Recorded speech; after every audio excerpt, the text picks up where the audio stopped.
وَأَنَّ الْمَسَاجِدَ لِلَّهِ فَلَا تَدْعُوا مَعَ اللَّهِ أَحَدًا. بسم الله الرحمن الرحيم. إن الحمد لله نحمده ونستعينه ونستغفره ونعوذ بالله من شرور أنفسنا ومن سيئات أعمالنا. من يهده الله فلا مضل له ومن يضلل فلا هادي له، وأشهد أن لا إله إلا الله وحده لا شريك له، وأشهد أن محمدا عبده ورسوله صلى الله عليه وعلى آله وصحبه وسلم تسليما كثيرا إلى يوم الدين. ثم أما بعد. آج کا جو موضوع ہے وہ آج کل چلنے والے ایک نام نہاد اسلامی ڈرامے کے تعلق سے ہیں، اور طغرل کے نام سے جو ترکی ڈرامہ ہے اور اسے آج کل اردو میں بھی پیش کیا جا رہا ہے، کہ اس میں دیگر برائیوں کے ساتھ ساتھ شرکیات تک کی تعلیم دی گئی ہے، اور اسے باقاعدہ نام لے کر بتانا اور تنبیہ کرنا ضروری ہے، اگرچہ اس قسم کی شرکیات ویسے بھی لوگوں میں پائے جاتے ہیں۔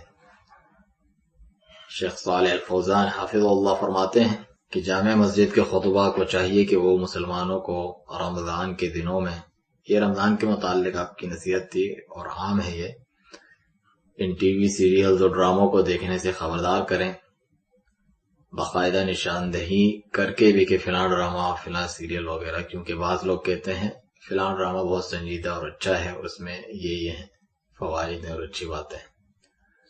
یہ رمضان سے متعلق خواتین کو جو نصیحت تھی اس میں آپ نے فرمایا، تو اسی نصیحت کے پیش نظر آج کل مشہور ہوئے اس ترکی ڈرامے اور طغرل غازی میں، جو مختلف زبانوں کی طرح اردو میں بھی ترجمہ کیا جا رہا ہے، دیگر شرعی مخالفتیں تو اپنی جگہ جسے سب جانتے پہچانتے ہیں، جیسے موسیقی اور بے پردہ خواتین وغیرہ، اس سے بڑھ کر ابن عربی صوفی جو بدترین شرک عقیدے وحدت الوجود کا قائل تھا، اور ابن عربی اور اس کے شرک عقائد سے متعلق اور علماء نے اسے کافر تک قرار دیا ہے ان کے عقیدے کی وجہ سے۔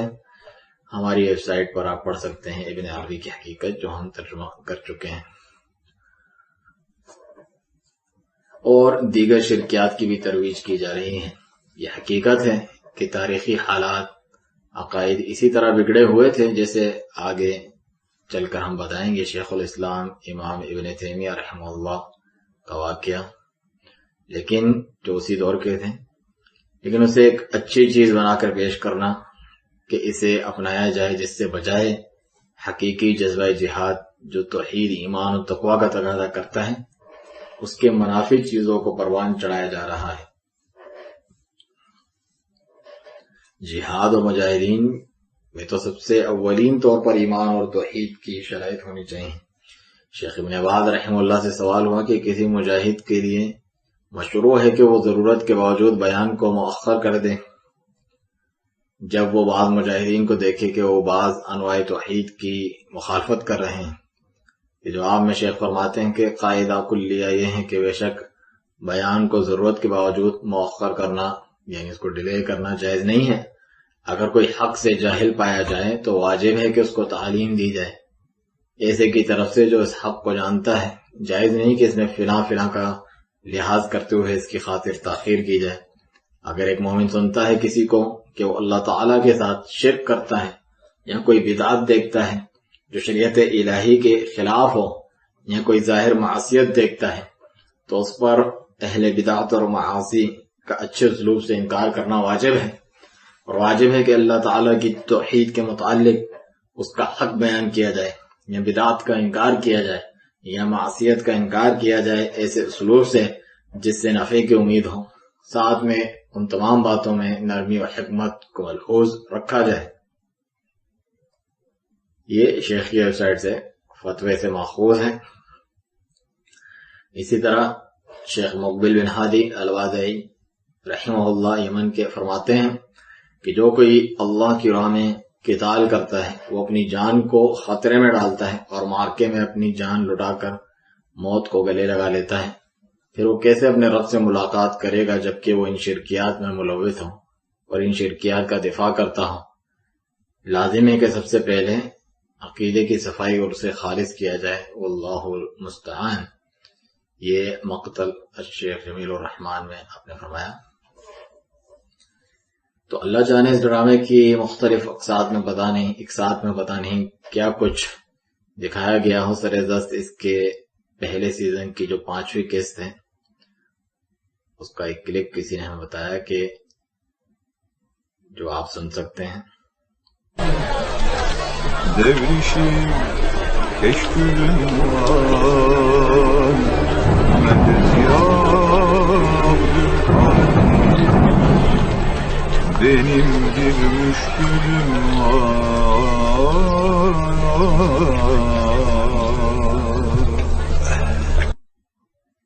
اور اس کا حوالہ بھی دے دیا گیا ہے کہ صوفی حضرت کو فوت شدہ اولیاء میں سے شیخ عبدالقادر جیلانی رحمہ اللہ، جنہیں شرک کرنے والے غوث اعظم دستگیر تک پکارتے ہیں، ان کو مدد کے لیے پکارتے ہوئے دکھایا گیا ہے۔ یعنی ایک واضح طور پہ غیر اللہ کو اسباب سے بالا تر استعانت یعنی مدد طلب کرنے کے لیے پکارنا ہے، جو کہ شرک اکبر ہے اور انسان کو دائرہ اسلام سے خارج کر دیتا ہے۔ ایک مومن کا تو یہ عقیدہ ہے جس کا وہ ہر نماز میں اقرار کرتا ہے۔ سورۃ الفاتحہ میں ایاک نعبد و ایاک نستعین، ہم تیری ہی عبادت کرتے ہیں اور تجھ ہی سے مدد مانگتے ہیں، نہ تیرے علاوہ عبادت کسی کی کرتے ہیں، نہ تیرے علاوہ مدد کسی سے طلب کرتے ہیں۔ رسول اللہ صلی اللہ علیہ وسلم نے فرمایا اذا سألت فاسأل اللہ وَإِذَا اسْتَعَنْتَ فَاسْتَعِنْ بِاللَّهِ۔ جامع ترمذی کی صحیح روایت کہ جب تم مانگو تو اللہ سے مانگو اور جب مدد طلب کرو تو اللہ سے مدد طلب کرو۔ جب آپ صلی اللہ علیہ وسلم لشکروں کو جہاد پر روانہ کرتے تب بھی وصیت فرماتے تھے کہ سب سے پہلے اسلام و توحید کی دعوت، نہ ماننے پر جزیہ، اسے بھی نہ ماننے پر اللہ سے مدد طلب کرتے ہوئے قتال۔ فرمایا کہ فاستعن باللہ وقاتلہم، اللہ سے مدد طلب کرتے ہوئے ان سے قتال کرو۔ یہ صحیح مسلم کی روایت ہے۔ اللہ تعالیٰ کا فرمان ہے ان ینصرکم اللہ فلا غالب لکم، اگر اللہ تمہاری مدد کرے تو کوئی تم پر غالب آنے والا نہیں۔ وَإِن يَخْذُلْكُمْ فَمَنْ ذَا الَّذِي يَنصُرُكُمْ مِنْ بَعْدِهِ، اور اگر وہ تمہارا ساتھ چھوڑ دے تو کون ہے جو اس کے بعد تمہاری مدد کرے گا۔ وَعَلَى اللَّهِ فَلْيَتَوَكَّلِ الْمُؤْمِنُونَ، اور بس لازم ہے کہ اللہ ہی پر مومن بھروسہ کریں۔ سورۃ آل عمران آیت 160۔ اور فرمایا وَأَنَّ الْمَسَاجِدَ لِلَّهِ فَلَا تَدْعُوا مَعَ اللَّهِ أَحَدًا، اور بے شک مسجدیں تو سب اللہ ہی کی ہیں، بس اللہ کے ساتھ کسی کو نہ پکارو۔ سورۃ الجن آیت 18۔ جہاد میں اگر ظالموں سے لوگوں کو چھٹکارا دلانا ہو تو شرک خود سب سے بڑا ظلم ہے۔ فرمایا کہ ان الشرک لظلم عظیم، سورۃ لقمان آیت 13، کہ بے شک شرک یقیناً سب سے بڑا ظلم ہے، اور ایسا شخص تو خود ظالم ہے چہ جائے کہ وہ دوسروں کو ظلم سے بچانے کا دعوے دار ہو۔ فرمایا وَلَا تَدْعُوا مِن دُونِ اللَّهِ مَا لَا يَنفَعُكَ وَلَا يَضُرُّكَ وَإِن فَعَلْتَ فَإِنَّكَ إِذًا مِّنَ الظَّالِمِينَ، اور اللہ کے سوا ایسے کو نہ پکارو جو نہ تمہیں کوئی نفع پہنچا سکے نہ نقصان، اگر ایسا کیا تو بے شک پھر تم بھی ظالموں میں سے ہوئے۔ وَإِن يَمْسَسْكَ اللَّهُ بِضُرٍّ فَلَا كَاشِفَ لَهُ إِلَّا هُوَ، اور اگر اللہ تمہیں کوئی تکلیف پہنچائے تو اس کے سوا اسے کوئی دور کرنے والا نہیں۔ وَإِن يُرِدْكَ بِخَيْرٍ فَلَا رَادَّ لِفَضْلِهِ، اور اگر وہ تمہارے ساتھ کسی بھلائی کا ارادہ کر لے تو کوئی اس کے فضل کو پھیرنے والا نہیں۔ يُصِيبُ بِهِ مَن يَشَاءُ مِنْ عِبَادِهِ، وہ اسے اپنے بندوں میں سے جسے چاہے پہنچا دیتا ہے۔ وَهُوَ الْغَفُورُ الرَّحِيمُ، اور وہی بے حد بخشنے والا نہایت رحم کرنے والا ہے۔ سورۃ یونس آیت 106 107۔ چونکہ شرک تو وہ ملاوٹ ہے کہ جس کے ہوتے دنیا آخرت میں صحیح معنوں میں امن نصیب ہی نہیں ہو سکتا۔ فرمان الہی وَكَيْفَ أَخَافُ مَا أَشْرَكْتُمْ وَلَا تَخَافُونَ أَنَّكُمْ أَشْرَكْتُمْ بِاللَّهِ مَا لَمْ يُنَزِّلْ بِهِ عَلَيْكُمْ سُلْطَانًا، اور میں ان سے کیسے ڈروں جنہیں تم نے شریک بنا رکھا ہے، حالانکہ تم اس بات سے نہیں ڈرتے کہ بے شک تم نے اللہ کے ساتھ اس کو شریک بنایا ہے جس کی کوئی دلیل اس نے تم پر نہیں اتاری۔ فَأَيُّ الْفَرِيقَيْنِ أَحَقُّ بِالْأَمْنِ إِن كُنتُمْ تَعْلَمُونَ، تو دونوں گروہوں میں سے امن کا زیادہ حقدار کون ہے اگر تم جانتے ہو؟ الذین آمنوا ولم یلبسوا ایمانہم بظلم اولئک لہم الامن وہم مہتدون، جو لوگ ایمان لائے اور انہوں نے اپنے ایمان کو بڑے ظلم کے ساتھ نہیں ملایا، یہی لوگ ہیں جن کے لیے امن ہے اور یہی ہدایت پانے والے ہیں۔ سورۃ الانعام آیت 81 اور 82۔ تو صحابہ رضی اللہ عنہم پر یہ آیت کچھ شاک گزری اور ڈر گئے کہ ہم میں سے کون ہے جس سے ظلم نہیں ہو جاتا۔ تب رسول اللہ صلی اللہ علیہ وسلم نے وضاحت فرمائی اس سے عام ظلم مراد نہیں بلکہ انہ لیس بذاک، بے شک اس سے وہ مراد نہیں۔ الا تسمعوا الی قول لقمان لابنہ، کیا تم نے لقمان علیہ السلام کا قول نہیں سنا جو انہوں نے اپنے بیٹے سے کہا کہ ان الشرک لظلم عظیم، بے شک شرک یقیناً بہت بڑا ظلم ہے۔ یہ صحیح بخاری اور مسلم کی روایت ہے۔ تو اسباب سے والا تر غیر اللہ کو پکارنے کے شرک ہونے اور خالص اللہ کو پکارنے کی دعوت کو کئی انداز میں قرآن مجید میں ذکر فرمایا گیا ہے۔ فرمایا کہ فتعال اللہ الملک الحق، بس بہت بلند ہے اللہ جو سچا بادشاہ ہے، اس کے سوا کوئی معبود برحق نہیں، لا الہ الا ہو، اس کے سوا کوئی معبود برحق نہیں، رب العرش الکریم، عزت والے عرش کا رب ہے، ومن يدع مع اللہ الہا آخر لا برہان له به، اور جو اللہ کے ساتھ کسی دوسرے معبود کو پکارے جس کی کوئی دلیل اس کے پاس نہیں، کسی دوسرے معبود کو پکارے۔ مشرکین کسے الہ کہتے تھے معبود، اس کی تفصیل کے لیے آپ حال ہی میں ہم نے جو ہے ترجمہ کیا ہے کہ جسے قدیم زمانے میں مشرکین الہ اور الوہیت کہتے تھے اسے ہی آج شرک کرنے والے اولیاء اور وسیلہ کہتے ہیں۔ شیخ صالح الفوزان حفظ اللہ کا یہ مقالہ آپ پڑھ سکتے ہیں۔ تو فرمانے والی تعالیٰ ہیں وَمَن يَدْعُ مَعَ اللَّهِ إِلَٰهًا آخَرَ لَا بُرْهَانَ لَهُ بِهِ فَإِنَّمَا حِسَابُهُ عِندَ رَبِّهِ، اور جو اللہ کے ساتھ کسی دوسرے معبود کو پکارے جس کی کوئی دلیل اس کے پاس نہیں تو اس کا حساب صرف اس کے رب کے پاس ہے۔ إِنَّهُ لَا يُفْلِحُ الْكَافِرُونَ، بے شک یہ قطعی بات ہے کہ کافر فلاح نہیں پائیں گے، وہ کیسے کامیاب ہو سکتے ہیں۔ سورۃ المؤمنون آیت 116 117۔ اور جن اولیاء اور نیک ہستیوں کو یہ وسیلہ سمجھ کے پکارتے ہیں وہ تو خود ان سے بیزار اور اللہ کے عبادت گزار ہیں۔ فرمانے والی تعالیٰ ہے قُلِ ادْعُوا الَّذِينَ زَعَمْتُم مِّن دُونِهِ فَلَا يَمْلِكُونَ كَشْفَ الضُّرِّ عَنكُمْ وَلَا تَحْوِيلًا، کہو پکارو ان کو جنہیں تم نے اس کے سوا کچھ سمجھ رکھا ہے۔ کیا سمجھتے ہیں یہ معبود، الہ، غوث، کتب، حاجت روا، مشکل کشا، داتا، دستگیر، غریب نواز، آخر تک کہ جنہیں تم نے کچھ سمجھ رکھا ہے۔ فَلَا يَمْلِكُونَ كَشْفَ الضُّرِّ عَنْكُمْ وَلَا تَحْوِيلًا، پس وہ نہ تم سے تکلیف دور کرنے کے مالک ہیں اور نہ بدلنے کے۔ أُولَئِكَ الَّذِينَ يَدْعُونَ يَبْتَغُونَ إِلَىٰ رَبِّهِمُ الْوَسِيلَةَ أَيُّهُمْ أَقْرَبُ وَيَرْجُونَ رَحْمَتَهُ وَيَخَافُونَ عَذَابَهُ، وہ ہستیاں جنہیں یہ پکارتے ہیں وہ تو خود اپنے رب کی طرف وسیلہ یعنی عبادت کے ذریعے اس کا قرب ڈھونڈتے ہیں کہ ان میں سے کون زیادہ قریب ہو جائے اللہ کے، اور اس کی رحمت کی امید رکھتے ہیں اور اس کے عذاب سے ڈرتے ہیں۔ ان عذاب ربک کان محذورا، بے شک تیرے رب کا عذاب ہر وقت ڈرتے رہنے کی چیز ہے۔ سورۃ الاسراء آیت 56 اور 57۔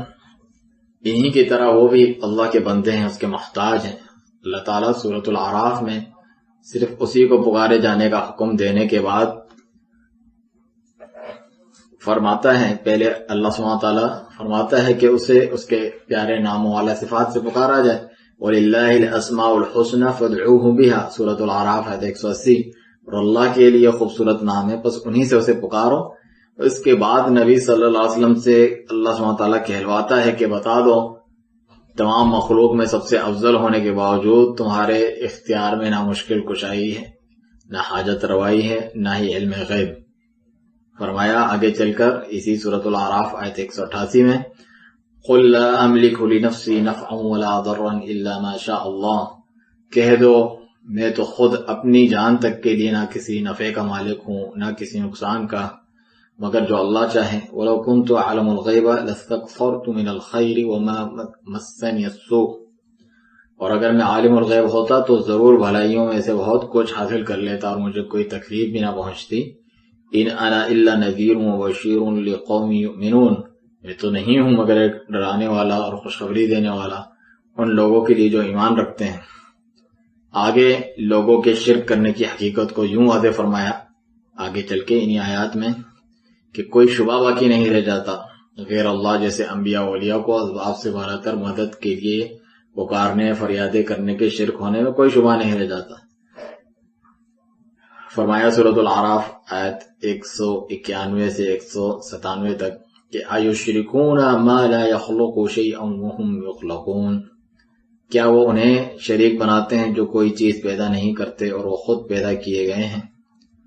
ولا یستطیعون لهم نصرا ولا انفسهم ینصرون، اور نہ ان کی کوئی مدد کر سکتے ہیں اور نہ خود اپنی ہی مدد کر سکتے ہیں. وَإِن تَدْعُوهُمْ إِلَى الْهُدَى لَا يَتَّبِعُوكُمْ سَوَاءٌ عَلَيْكُمْ أَدَعَوْتُمُوهُمْ أَمْ أَنْتُمْ صَامِتُونَ، اور اگر تم انہیں سیدھے راستے کی طرف بلاؤ تو وہ تمہارے پیچھے نہیں آئیں گے، تمہارے لیے برابر ہے کہ تم انہیں پکارو یا خاموش رہو. ان الذين تدعون من دون الله عباد امثالكم فادعوهم فليستجيبوا لكم ان كنتم صادقين، بے شک جنہیں تم اللہ کے سوا پکارتے ہو تمہارے جیسے بندے ہی تو ہیں، پس انہیں پکارو تو چاہیے کہ وہ تمہاری دعا پوری کر دیں اگر تم واقعی سچے ہو. الہم ارجل یمشون بها ام لهم اید یبطشون بها ام لهم اعین یبصرون بها ام لهم آذان یسمعون بها. اللہ سبحانہ وتعالیٰ فرماتا ہے کہ یہ نہیں جو تمہارے جیسے بندے ہیں انہیں پکارتے ہو یہ کہاں تمہاری دعا پوری کر سکتے ہیں. آخر کیا ان کے پاؤں ہیں جن سے وہ چلتے ہیں، یا ان کے ہاتھ ہیں جن سے وہ پکڑتے ہیں، یا ان کی آنکھیں ہیں جن سے وہ دیکھتے ہیں، یا ان کے کان ہیں جن سے وہ سنتے ہیں. پھر فرمایا قُلِ ادْعُوا شُرَكَاءَكُمْ ثُمَّ كِيدُونِي فَلَا تُنظِرُونَ إِنَّ وَلِيَّ اللَّهُ الَّذِي نَزَّلَ الْكِتَابَ.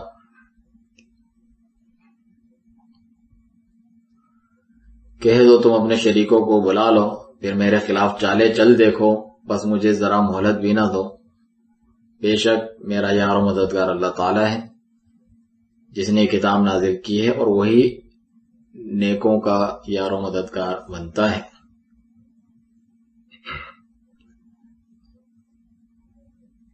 ان ولی اللہ الذی نزل الکتاب وهو یتولی الصالحین والذین تدعون من دونه لا یستطیعون نصرکم ولا انفسهم ینصرون وان تدعوهم الى الهدى لا يسمعون وَتَرَاهُمْ يَنْظُرُونَ إِلَيْكَ وَهُمْ لَا يُبْصِرُونَ. آخر میں فرمایا کہ اور جنہیں تم اس کے سوا پکارتے ہو وہ نہ تمہاری مدد کر سکتے ہیں اور نہ خود اپنی ہی مدد کر سکتے ہیں، اور اگر تم انہیں سیدھے راستے کی طرف بلاؤ تو اسے نہ سنیں، اور تم انہیں دیکھتے ہو جیسے تمہاری طرف دیکھ رہے ہیں حالانکہ وہ نہیں دیکھتے. چنانچہ اس عمل کو واضح طور پہ شرک قرار دیا جس کا انکار خود یہ ہستیاں بھی بروز قیامت کریں گی. فرمایا دوسرے مقام پہ یولج اللیل فی النہار ویولج النہار فی اللیل وسخر الشمس والقمر کل یجری لأجل مسمى ذالکم اللہ ربکم لہ الملک. وہ رات کو دن میں داخل کرتا ہے اور دن کو رات میں داخل کرتا ہے. اس نے سورج اور چاند کو مسخر کر دیا، ہر ایک مقررہ وقت تک چل رہا ہے. یہی اللہ تمہارا رب ہے جس کی بادشاہی ہے. والذین تدعون من دونہ ما یملکون من قطمیر، اور جن کو تم اس کے سوا پکارتے ہو کھجور کی گٹلی کے ایک چھلکے کے مالک نہیں.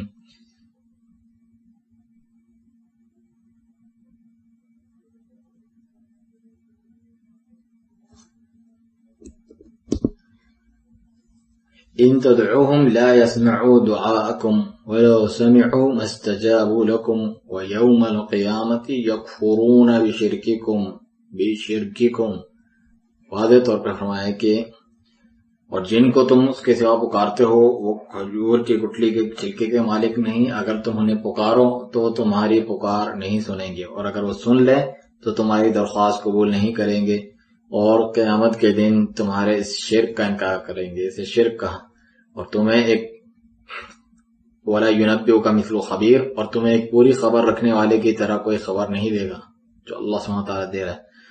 یا ایھا الناس انتم الفقراء الی اللہ واللہ هو الغنی الحمید، اے لوگو تم ہی اللہ کی طرف محتاج ہو سب کے سب، اور اللہ ہی سب سے بے پرواہ و بے نیاز تمام تعریفوں کے لائق ہے۔ یہ سورۃ فاطر آیت 13 سے 15 ہے۔ اسی طرح بروز قیامت ان کے اس پکارے جانے کو غیر اللہ کی عبادت قرار دے کر اس کا انکار کرنے کے ساتھ ساتھ ان کے دشمن بھی بن جائیں گے۔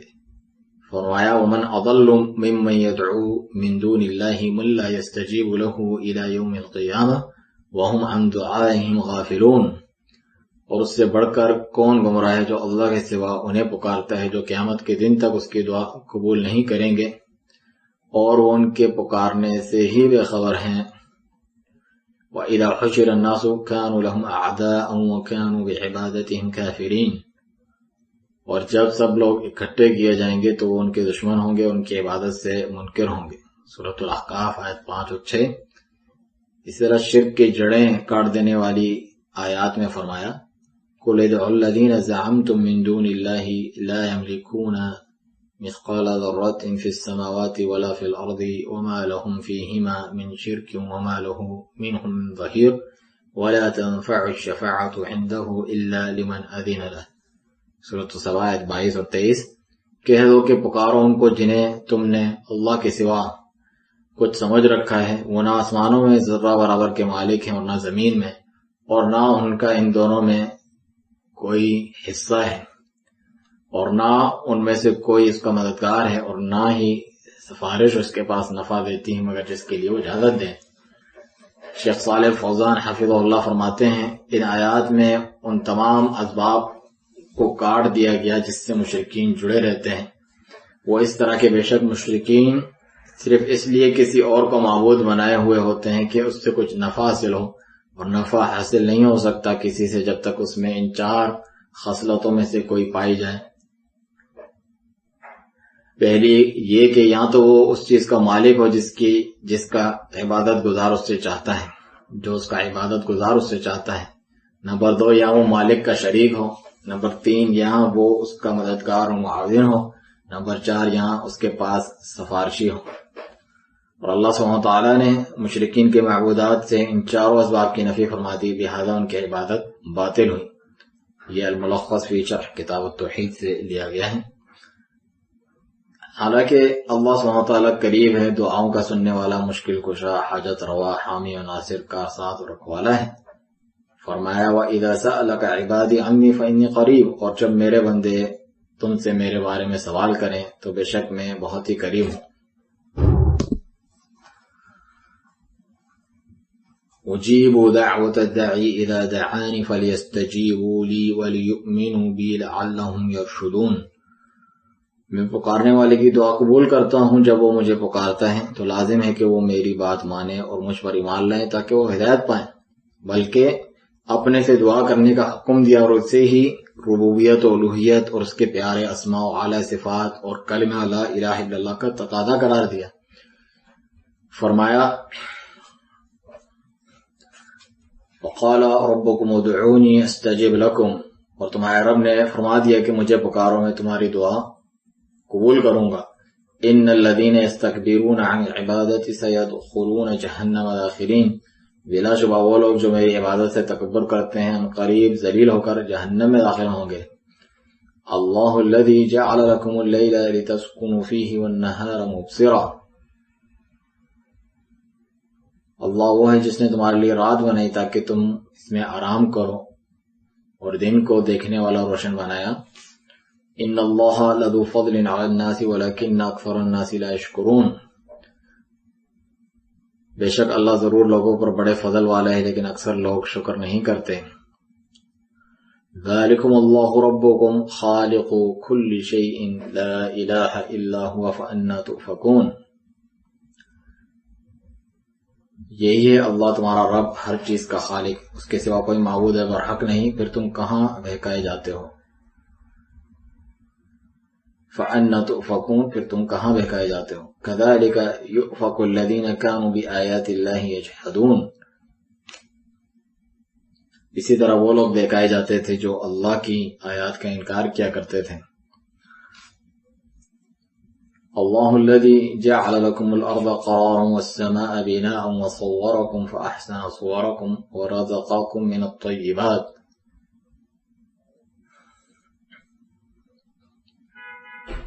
اللہ وہ ہے جس نے تمہارے لیے زمین کو رہنے سہنے کی جگہ اور آسمان کو چھت بنایا اور تمہاری صورتیں بنائی، تو کیا ہی خوب صورتیں بنائی، اور تمہیں پاکیزہ چیزوں سے رزق دیا۔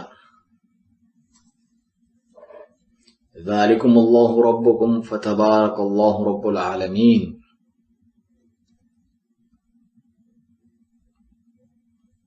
تو یہ ہے اللہ تمہارا رب، تو بہت برکت والا ہے اللہ جو تمام جہانوں کا رب ہے۔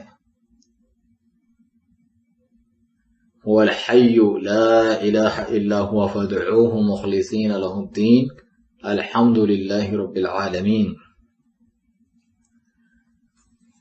اس کے سوا کوئی، وہی سدا زندہ ہے، الحی ہے، اس کے سوا کوئی معبود برحق نہیں۔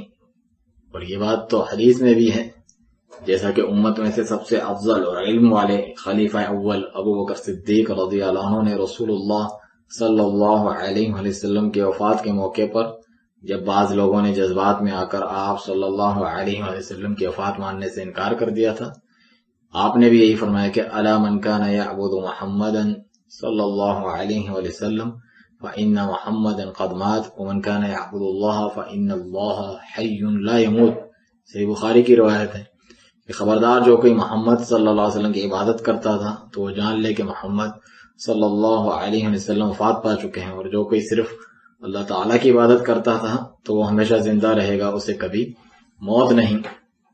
تو فرمایا آیت میں کہ هو الحی لا الہ الا هو فادعوه مخلصین له الدین الحمد للہ رب العالمین، وہی سدا زندہ ہے، اس کے سوا کوئی معبود برحق نہیں، سو اسے پکارو اس حال میں کہ اسی کے لیے دین کو خالص کرنے والے ہو۔ سب تعریف اللہ کے لیے ہیں جو تمام جہانوں کا رب ہے۔ اور پھر فرمایا قل انی نہیت ان اعبد الذی تدعون من دون اللہ لما جاءنی البینات من ربی وامرت ان اسلم لرب العالمین،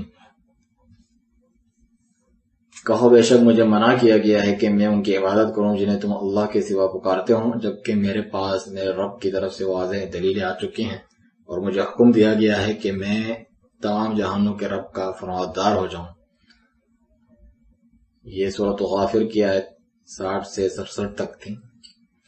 اور نبی صلی اللہ علیہ وسلم کا فرمان ہے الدعاء هو العبادہ، جامع ترمذی کی صحیح روایت ہے کہ دعا ہی تو عبادت ہے، اور ایک انسان اس بات کا اقرار کر کے ہی مسلمان ہوتا ہے کہ لا الہ الا اللہ، یعنی اللہ تعالیٰ کے سوا کوئی بھی کسی بھی قسم کی عبادت کا مستحق نہیں۔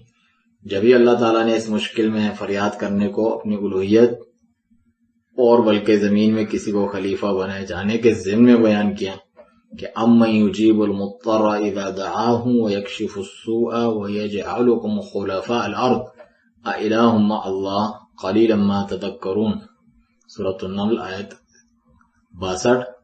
یا وہ جو لاچار کی دعا قبول کرتا ہے جب وہ اسے پکارتا ہے اور تکلیف دور فرما دیتا ہے اور تمہیں زمین کا خلیفہ بناتا ہے، کہ اللہ کے ساتھ کوئی اور الہ معبود حقیقی ہے؟ بہت کم تم نصیحت و عبرت حاصل کرتے ہو۔ اور دیکھا جائے تو اسی پرتغال کے دور میں مسلمانوں کی جہاد کے محاذ تک پر یہ حالت تھی جس کا ذکر اس شیخ الاسلام امام ابن تیمیہ رحمہ اللہ نے یعنی فرمایا ہے،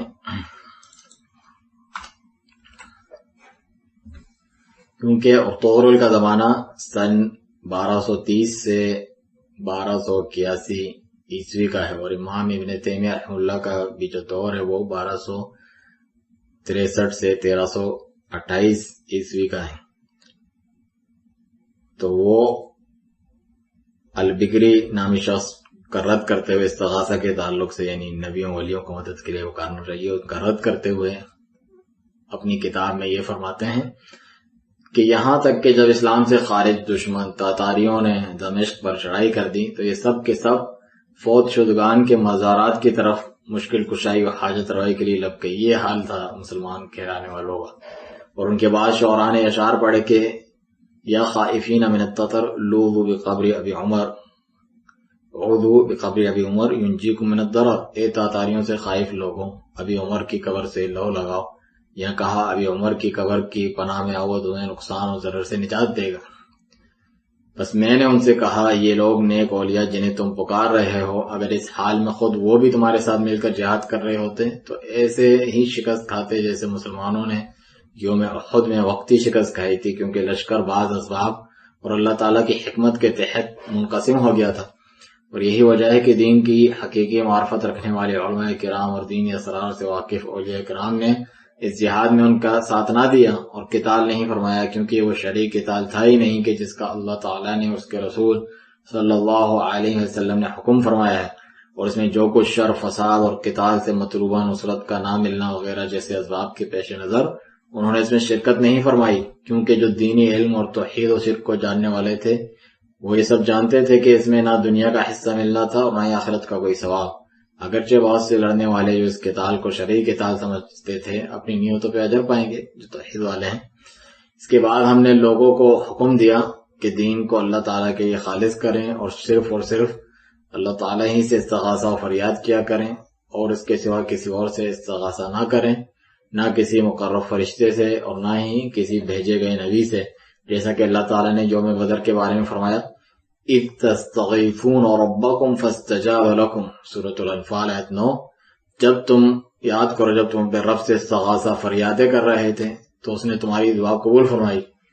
اور یہ روایت کی جاتی ہے کہ رسول اللہ صلی اللہ علیہ وسلم یوم بدر کو فرما رہے تھے یا حی یا قیوم لا الہ الا انت برحمتک استغیث، اے ہمیشہ زندہ رہنے والے اور سب کو قائم رکھنے والے، تھامنے والے، نہیں ہے کوئی معبود حقیقی سوائے تیرے، میں تیری رحمت کے وسیلے سے فریاد کرتا ہوں. سنن ترمذی کی روایت ہے. اور ایک دوسرے الفاظ اس کے یہ بھی ہیں کہ اصلح لشانی کل ولا تکلنی الی نفسی طرفۃ عین ولا الی احد من خلقک، میرے لیے میرے تمام معاملات کی اصلاح فرما دے اور مجھے پل بھر کے لیے بھی میرے نفس کے حوالے نہ کر اور نہ ہی اپنی کسی مخلوق کے. پھر جب لوگوں نے اپنی حالت کی اصلاح کر لی اور صرف اپنے رب سے استغاثہ کرنے میں سچے ہو گئے تو اللہ تعالیٰ نے انہیں ان کے دشمن کے خلاف ایسی عظیم فتح نصیب فرمائی جس کی نظیر اس سے پہلے نہیں ملتی. شیخ کا کلام ختم ہوا. تو آخر میں اللہ تعالیٰ سے دعا ہے کہ مسلمانوں کو اپنی عقیدے کی اصلاح توحید اپنا کر شرک سے بچنے کی توفیق دے اور انہیں ان کے دشمنوں پر فتح اور امت مسلمہ کو عروج نصیب فرمائے. آمین یا رب العالمین.